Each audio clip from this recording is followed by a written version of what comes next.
140 करोड़ भारतीयों को फ्री में इंटरनेट देने की हुई बड़ी प्लानिंग। अब इंटरनेट दुनिया का बदल जाएगा पूरा नक्शा।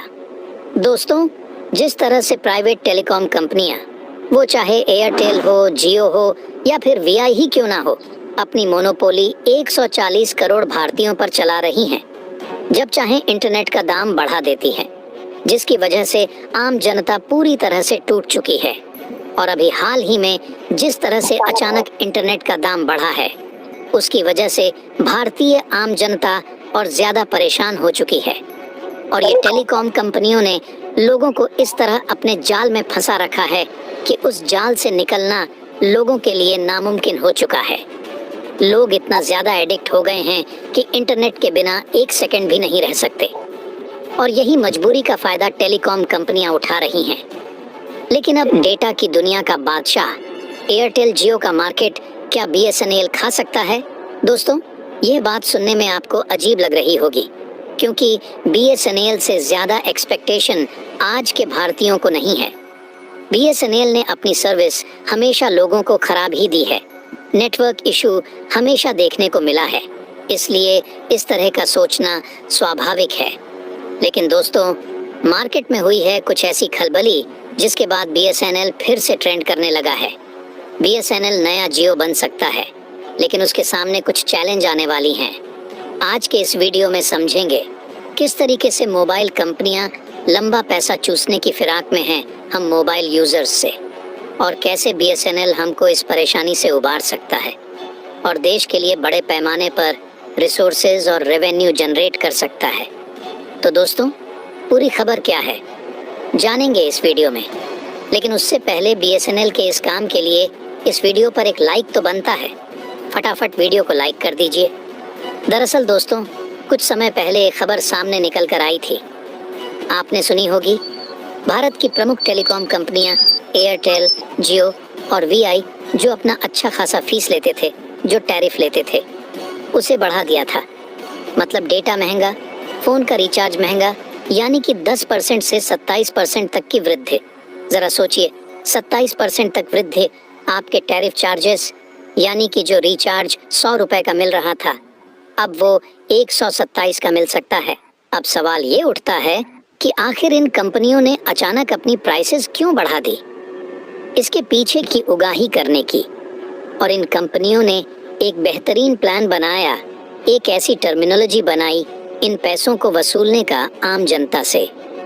यानी इन्होंने इन्वेस्टमेंट किया और इसका भुगतान अब कस्टमर्स को करना पड़ेगा।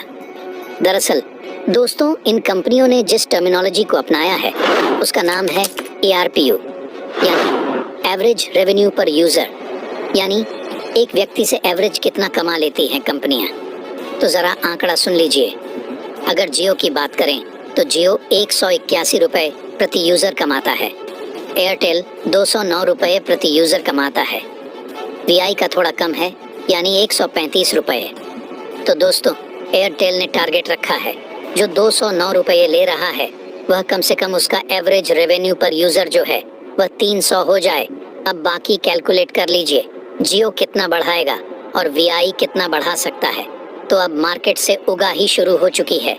कंपनियां अब जो सर्विसेज दे रही हैं उसकी एवज में पैसा लेना बड़े पैमाने पर शुरू करने वाली है।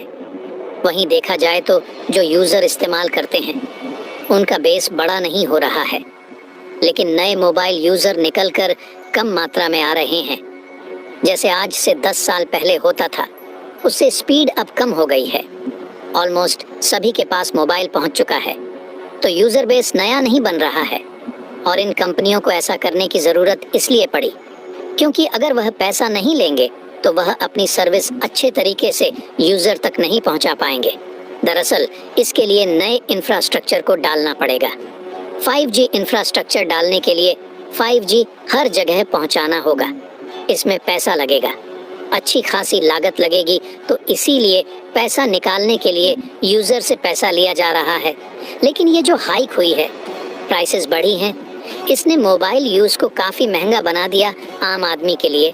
और इसीलिए बीएसएनएल फिर से चर्चा में आ गया है, क्योंकि सभी कंपनियों ने अपने टैरिफ हाई करने की बात कह दी। लेकिन बीएसएनएल जहां का तहां ही नज़र आ रहा है। अगर वह वृद्धि करेगा भी तो उतना नहीं करेगा। लेकिन देखा जाए तो BSNL इस वक्त सबसे सस्ता डेटा प्लान, सबसे सस्ता टेलीफोन प्लान दे रहा है। दिक्कत ये है कि BSNL का 4G अच्छी तरीके से रोल आउट नहीं कर पाया है। यानी कि भारत के कई ऐसे शहर हैं, कस्बे हैं, गांव हैं जहां तक 4G नहीं पहुंचता, लेकिन एक एडवांटेज BSNL के पास में है। वो ये है कि इसका रूल वक्त सबसे बड़ी टेलीकॉम कंपनी बन सकती है अगर भारत सरकार चाहे तो। अगर भारत सरकार सही तरीके से इसमें रिफॉर्म लाए, अगर क्रांतिकारी बदलाव लाया जाए BSNL के अंदर, तो BSNL तुरंत अंबानी को, भारतीय एयरटेल वालों को, सबको हरा सकता है। दिक्कत ये है कि क्या BSNL को रिवाइव करने की कोशिश की भी जाएगी, और डूबा भी तो क्यों डूबा BSNL, आइए समझते हैं। दोस्तों, BSNL सबसे पहले शुरू होने वाले टेलीकम्युनिकेशन एजेंसीज में से एक है। यह 1 अक्टूबर 2000 में लॉन्च हुआ था। 2000 से लेकर 2009 तक BSNL का बूम था। सन 2009 में नई नई कंपनी आनी शुरू हुई। उन्होंने बेहतर कस्टमर सर्विस देने शुरू किए। कस्टमर्स के फ़ोन को अगर कुछ प्रॉब्लम आ जाए तो जल्द उठाया करती थी। प्राइवेट कंपनियां जल्दी इंस्टॉलेशन करवाती थीं। रिपेयर का काम आता तो भी ठीक करती थी, और सारा कुछ एकदम जल्दी करके देती थी, तो इसीलिए पॉपुलर होने लगी। सारी प्राइवेट कंपनी, इनकी स्पीड अच्छी थी, कॉल ड्रॉप कम होते थे। और जब 2009 के बाद इंटरनेट बूम आने लगा भारत के अंदर, उसके बाद में ये सारी कंपनियों ने अपनी स्पीड बढ़ा दी, जबकि BSNL अपनी स्पीड नहीं बढ़ा पाया था। वीडियो उसमें बफर होते ही रहते थे, गोल गोल चक्कर घूमते रहता था, वीडियो आगे नहीं बढ़ता था।